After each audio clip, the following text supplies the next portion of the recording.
on, ready to go. Okay, we're going to start with page 41, Around the Room. Mrs. Petosa told us a little about who she was.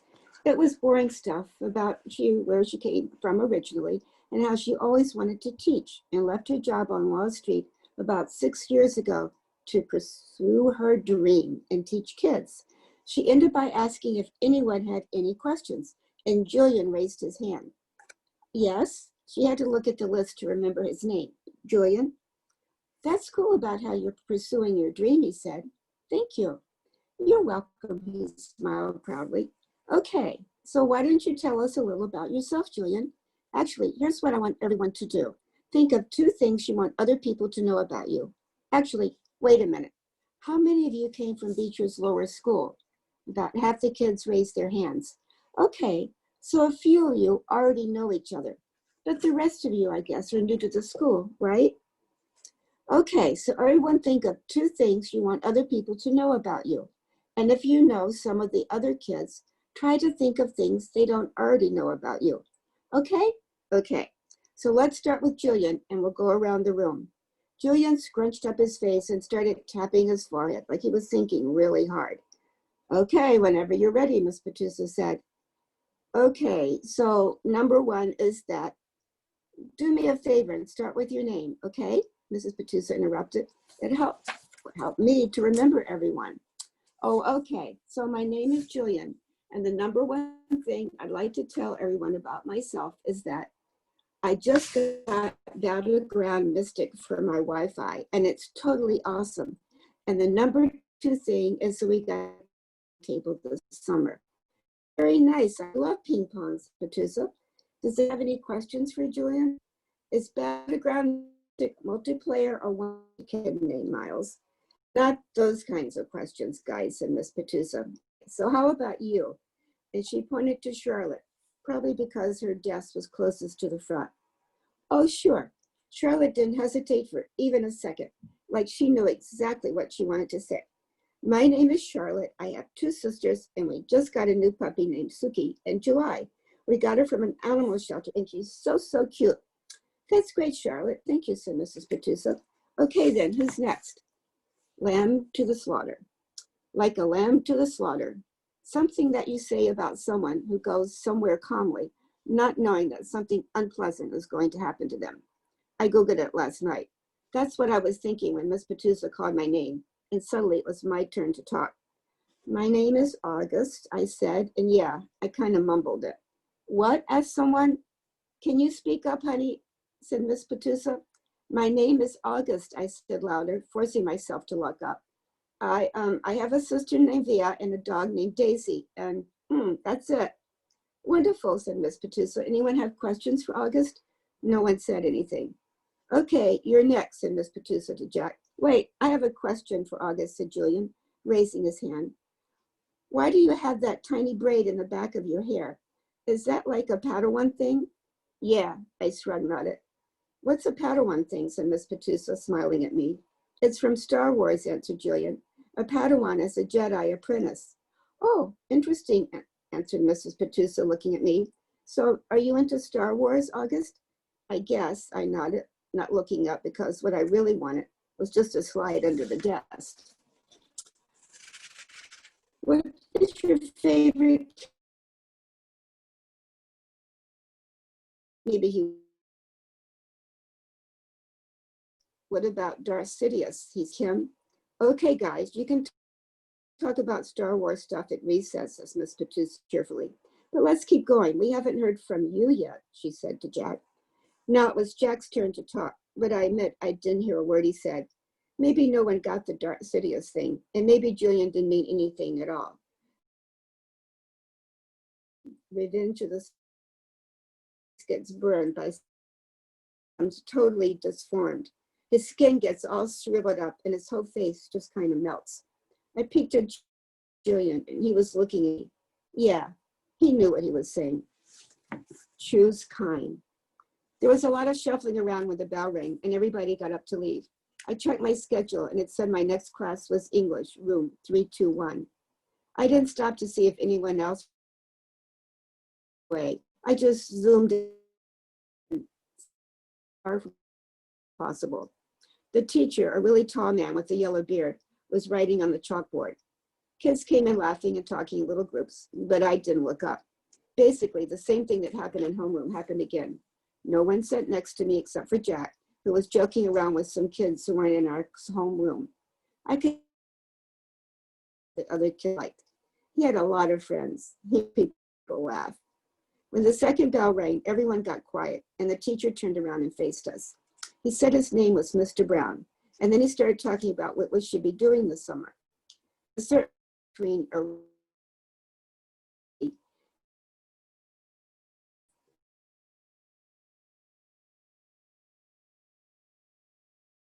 the other students. Charlotte was in this class, and Henry.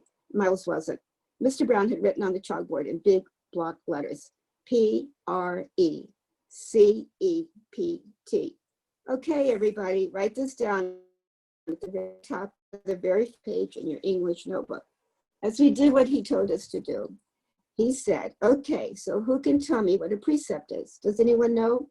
No one raised their hand. But Mr. Brown smiled, nodded, and turned around to write on the chalkboard again.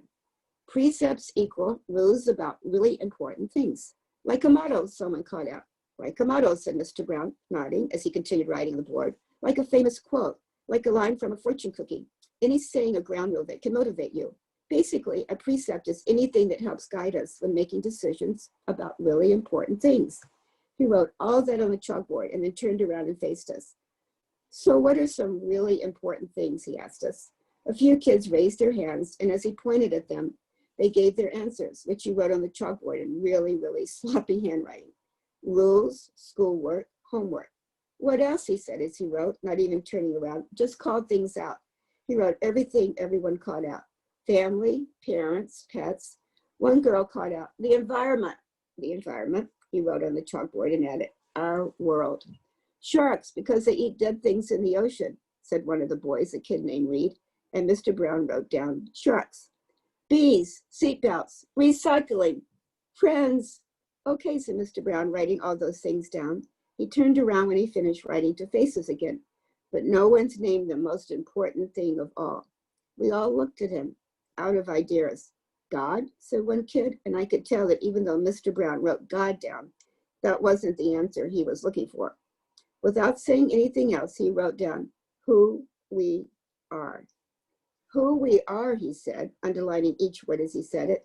Who we are, us, right? What kind of people are we? What kind of person are you? Isn't that the most important thing of all? Isn't that the kind of question we should be asking ourselves all the time? What kind of person am I? Did anyone happen to notice the plaque next to the door of the school? Anyone read what it says? Anyone? He looked around, but no one knew the answer. It says, know thyself, he said, smiling and nodding. And learning who you are is what you're here to do. I thought we were here to learn English, Jack cracked, which made everybody laugh. Oh yeah, and that too, Mr. Brown answered, which I thought was very cool of him.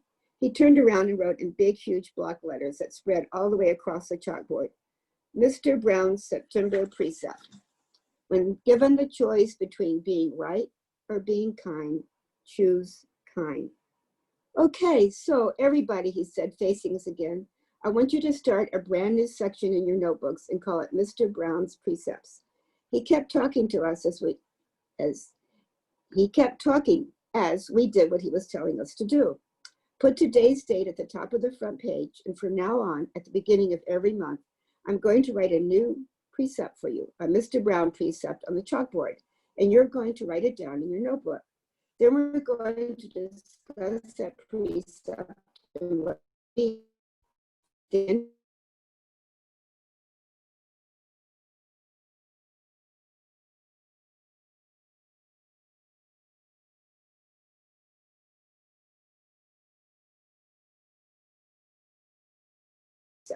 write it on a postcard from wherever you go on your summer vacation. People really do that, said one girl whose name I didn't know. Oh yeah, he answered. People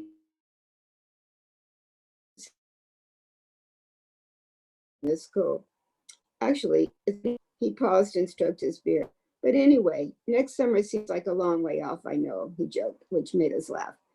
So everybody relax a bit while I take attendance. And then when we're finished with that, I'll start telling you about all the fun stuff we're going to be doing this year. English. He pointed to Jenny, said this, which was also fun. We all like that. So done. So school, no matter. Lunch. Via had warned me about lunch in middle school, so I guess I should have known it would be hard. I just hadn't expected it to be this hard. Basically, all the kids from the 5th grade classes poured into the cafeteria at the same time, talking loudly and bumping into one another. They ran to different tables. The lunch teacher said something about loud, what she meant, and maybe no one else did either, because just about everybody was saving seats for their friends. I tried to sit down at one table, but the kid in the chair said, "Oh, sorry, but somebody else is sitting here." So I moved to an empty table and just waited for everyone to finish and the lunch teacher to tell you next. As she said, the cafeteria rules around to see where Jack Will was sitting, but I didn't see him in my side of the room. Kids were still coming in as the teacher started calling the first few tables to get their trays and stand in line at the counter. Julia and Henry and Miles were sitting at a table towards the back of the room. Mom had packed me a cheese and a stand on line when my table was called. Just concentrated on opening my backpack, pulling out my lunch bag, and slowly opening the aluminum foil wrapping of my sandwich. I could tell I was being stared at without even looking up. I knew that people were nudging each other, watching me out of the corners of their eyes. I thought I was used to those kinds of stares by now, but I guess I wasn't. There was one table of girls I knew were whispering about me because they were talking behind their hands. Their eyes and whispers kept bouncing over to me. I hate the way I eat. I know how weird it looks. I had a surgery to fix my cleft palate when I was a baby, and then a second cleft surgery when I was 4. But I still have a hole in the roof of my mouth. And even though I had jaw alignment surgery a few years ago, I have to chew food in the front of my mouth. I didn't even realize how this looked until I was at a birthday party once. And one of the kids told the mom of the birthday party he didn't want to sit next to me because I was too messy with all the food crumbs shooting out of my mouth. I know the kid wasn't trying to be mean, but he got in big trouble later, and his mom called my mom that night to apologize. When I got home from the party, I went to the bathroom mirror and started eating a saltine cracker to see what I looked like when I was chewing. The kid was right. I eat like a tortoise, if you've ever seen a tortoise eating, like some prehistoric swamp thing. The summer table. Hey, is this seat taken? I looked up and a girl I never saw before was standing across from my table with a lunch tray full of food. She had long wavy brown hair and wore a brown t-shirt with a purple peace sign on it. No, I said. She put her lunch tray on the table, plopped her backpack on the floor, and sat down across from me. She started to eat the mac and cheese on her plate. Ugh, she said after swallowing the first bite. I should have brought a sandwich like you did. Yeah, I said, nodding. My name is Summer, by the way. What's yours? August. Cool, she said. Summer. Another girl came over to the table carrying a tray. Why are you sitting here? Come back to the table. It was too crowded, Summer answered her. Come sit here, there's more room. The other girl looked confused for a second. I realized she'd been one of the girls I'd caught looking at me just a few minutes earlier, hand cupped over her mouth, whispering. I guess Summer had been one of the girls at that table too. Never mind, said the girl, leaving. Summer looked at me, shrugged, smiled, and took another bite of her mac and cheese. Hey, our names kind of match, she said as she chewed. I guess I could tell. She could tell I didn't know what she meant. Summer, August, she said, smiling, her eyes open wide as she waited for me to get it. Oh, yeah, I said after a second. We can make this a summer-only lunch table, she said. Only kids with summer names can sit here. Let's see. Is there anyone here named June or July? There's a Maya, I said. Technically, May is spring, Summer answered. But if she wanted to sit here, we could make an exception. She said it as if she actually thought the whole thing through. There's Julian. That's like the name Julia, which comes from July. I didn't say anything. There's a kid named Reed in my English class, I said. Yeah, I know Reed. But how is Reed a summer name, she asked. I don't know, I shrugged. I just picture like a reed of grass being a summer thing.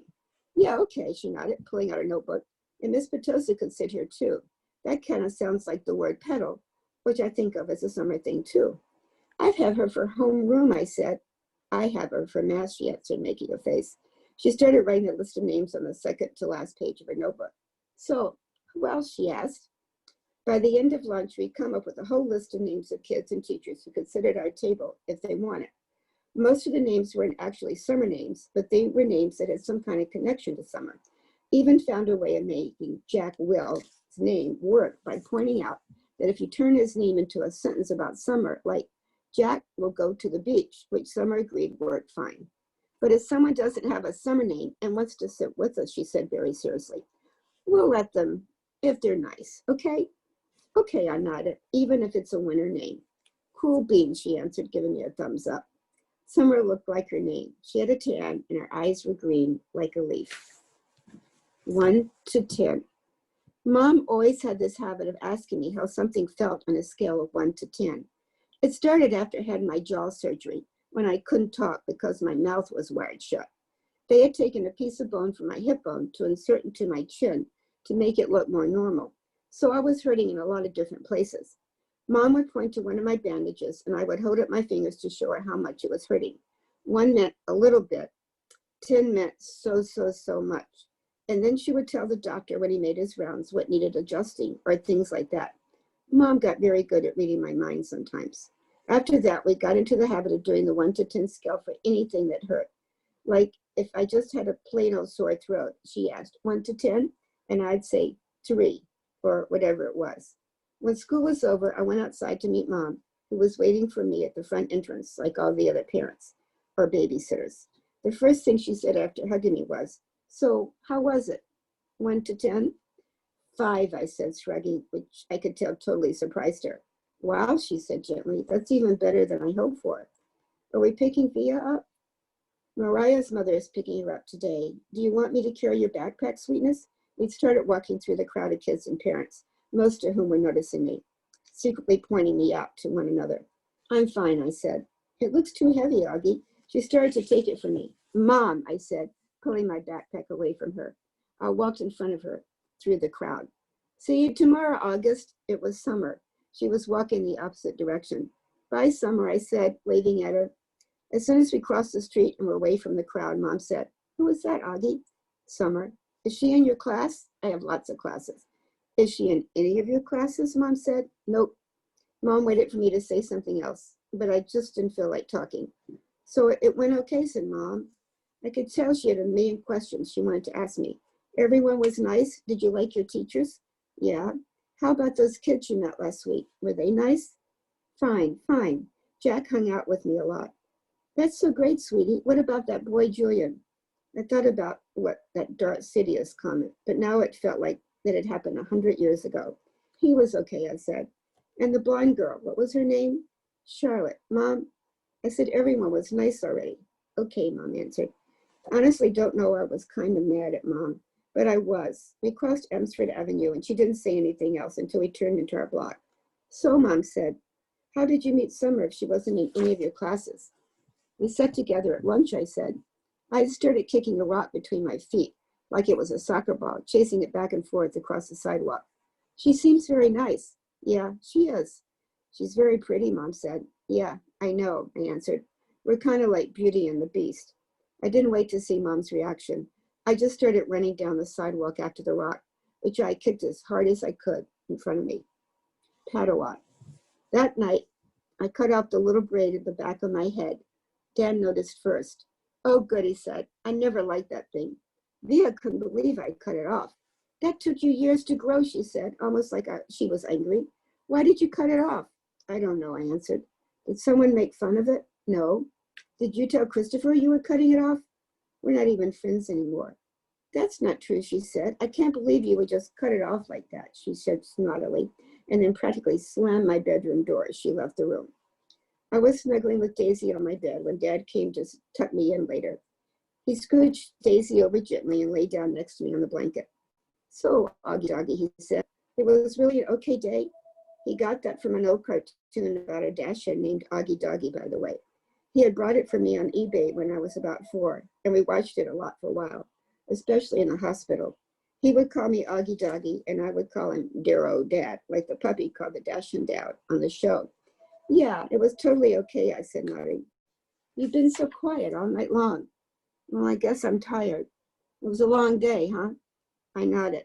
But it really was okay? I nodded again. He didn't say anything, so after a few seconds, I said, it was better than okay, actually. That's great to hear, Augie, he said quietly, kissing my forehead. So it looks like it was a good call Mom made, you going to school. Yeah, but I could stop going if I wanted to, right? That was the deal, yes, he answered, though I guess it would depend on why you wanted to stop going too. You know, you have to let us know. You have to talk to us and tell us how you're feeling, and if anything bad was happening, okay? You promise you'll tell us? Yeah. So can I ask you something? Are you mad at Mom or something? You've been kind of huffy with her all night long. You know, Augie, I'm as much to blame for sending you to school as she is. No, she's more to blame. It was her idea. Mom knocked on the door just then and peeked her head inside my room. Just wanted to say goodnight, she said.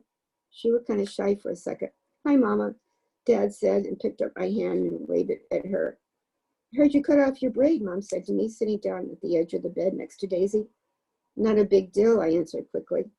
I didn't say it was, said Mom. Why don't you put Augie to bed tonight? Dad said to Mom, getting up. I've got some work to do anyway.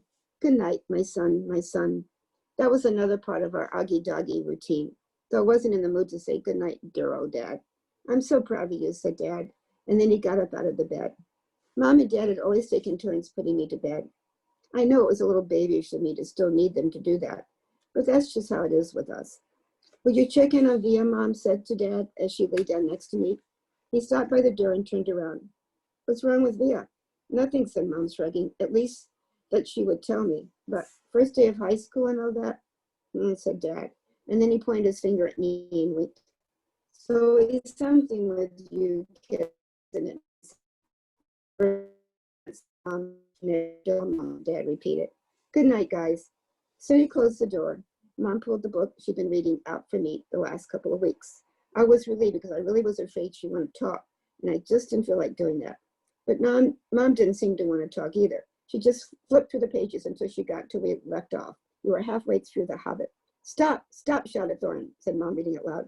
But it was too late. The excited dwarves had wasted their last arrows, and now the bows that Rowan had given them were useless. They were a gloomy party that night, and the gloom gathered still deeper on them the following days. They had crossed the enchanted stream, but beyond it the path seemed to straggle on just as before, and in the forest they could see no change. I'm not sure why, but all of a sudden I started to cry. Mom put the book down and wrapped her arms around me. She didn't seem surprised I was crying. It's okay, she whispered in my ear. It will be okay. I'm sorry, I said between snuffles. Shh, she said, wiping my tears with the back of her hand. You have nothing to be sorry about. Why do I have to be so ugly, Mommy? I whispered. No, baby, you're not. I know I am. She kissed me all over my face. She kissed my eyes that came down too far. She kissed my cheeks that looked punched in. She kissed my tortoise mouth. She said soft words that I knew were meant to help me, but words can't change my face. Wake up, wake me up when September ends. The rest of September was hard. I wasn't used to getting up so early in the morning. I wasn't used to this whole notion of homework. And I got my first quiz at the end of the month. I never got quizzes when Mom homeschooled me. I also didn't like how I had no free time anymore. Before, I was able to play whenever I wanted to, but now it felt like I always had stuff to do for school. And being at school was awful in the beginning. Every new class I had was like a new chance for kids to not stare at me. They would sneak peeks at me from behind their notebooks, or when they thought I wasn't looking. They would take the longest way around me to avoid bumping into me in any way, like I had some germ they could catch, like my face was contagious. In the hallways, which were always crowded, my face would always surprise some unsuspecting kid who maybe hadn't heard about me. The kid would make the sound you make when you hold your breath before going underwater, a little ah sound. This happened maybe 4 or 5 times a day for the first few weeks. On the stairs, in front of the lockers, in the library, 500 kids in the school. Eventually, every one of them was going to see my face at some time. And I knew after the first couple of days that word had gotten around about me, because every once in a while I'd catch a kid elbowing his friend as they passed me, or talking behind their hands as I walked by them. I can only imagine what they were saying about me. Actually, I prefer not even to try to imagine it. I'm not saying they were doing any of the things in a mean way. By the way, not once did any kid laugh or make noises or do anything like that. They were just being normal, dumb kids. I know that. I kind of wanted to tell them that, like, it's okay. I know I'm weird looking. Take a look. I don't bite.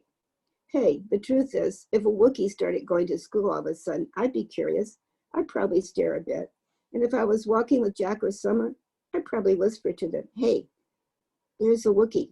And if the Wookiee caught me saying that, he knew I wasn't trying to be mean. I was just pointing out the fact that he's a Wookiee. It took about 1 week for the kids in my class to get used to my face. These were the kids I'd see every day in all my classes.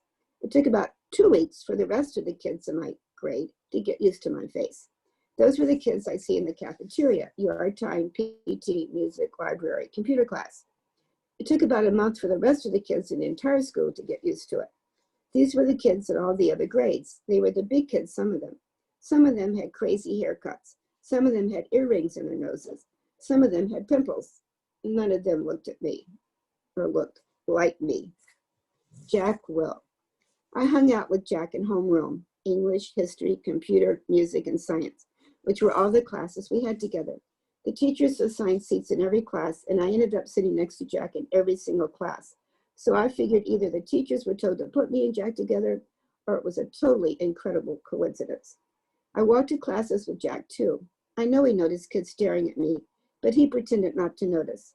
One time though, on our way to history, this huge 8th grader who was zooming down the stairs 2 steps at a time actually bumped into us at the bottom of the stairs and knocked me down. As the guy helped me stand up, he got a look at my face without even meaning to. He just said, whoa. Then he patted me on the shoulder like he was dusting me off and took off after his friends. For some reason, me and Jack started cracking up. That guy made the funniest face to Jack as we sat down at our desk. I know, right? He was like, whoa. I swear, I think he wet his pants.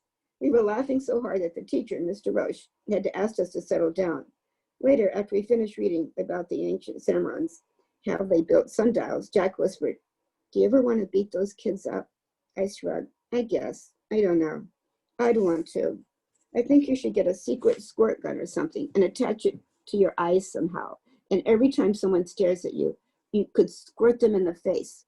With some green slime or something, I answered. No, with slug juice mixed with dog pee. Yeah, I said, completely agreeing. Guys, said Mr. Roach from across the room, people are still reading. We nodded and looked down at our books. And then Jack whispered, are you always going to look this way, August? I mean, can't you get plastic surgery or something? I smiled and pointed to my face. Hello, this is after plastic surgery. Jack clapped his hand over his forehead and started laughing hysterically. Dude, you should sue your doctor, he answered between giggles. This time, the 2 of us were laughing so much we couldn't stop, even after Mr. Roach came over and made us both switch chairs with the kids next to us. We'll start on page 65 next week, okay?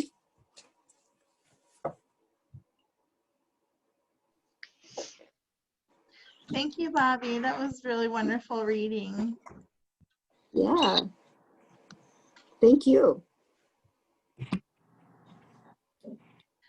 Sarah, do you have a question for Bobbi? Yeah, Okay. I like that book. It was really good. Thank you. I did too. There was Laura got asked the librarian at the Randolph Library to recommend a good book, and I'm so glad she chose this one because I agree with you. I have a question for Laura. Laura, I have a question for you. Okay. Do you want the books back after we're done reading them?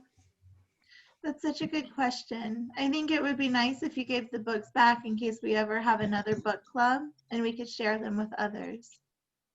Thank you so much for asking. Well, mine's a little got food on it. Is that okay? Yeah. And if there's anyone who really hopes to keep your copy, you can talk to me privately about it, okay? Okay. I would like to keep my copy actually, so my mom can read it. Okay. My mom would like to read it.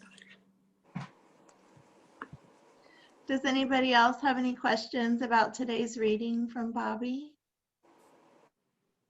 Kate, was that you raising your hand? Nope. Okay. Someone has a rooster. That's me. Yours is talking today. You guys, I have a comment. What do you think about the young lady named Summer who came down to sit next to August? I love Yeah. that name. Yeah, I love that name. Yeah. I did too. Okay. He seems nice. Like he went over to August like nothing was wrong with his face. You're absolutely right. She left a group of her friends so she could join him. He was sitting by himself, it looked like. And what a great idea to call it the summer table, you know? Yeah. And she was actually making a list of all the names they could come up with, the people that could sit with them. But what did they decide to do, even if people didn't have a summer name? They make they'll do a section. They'll make it count. Yeah, they were going to be creative and somehow connect it. If they were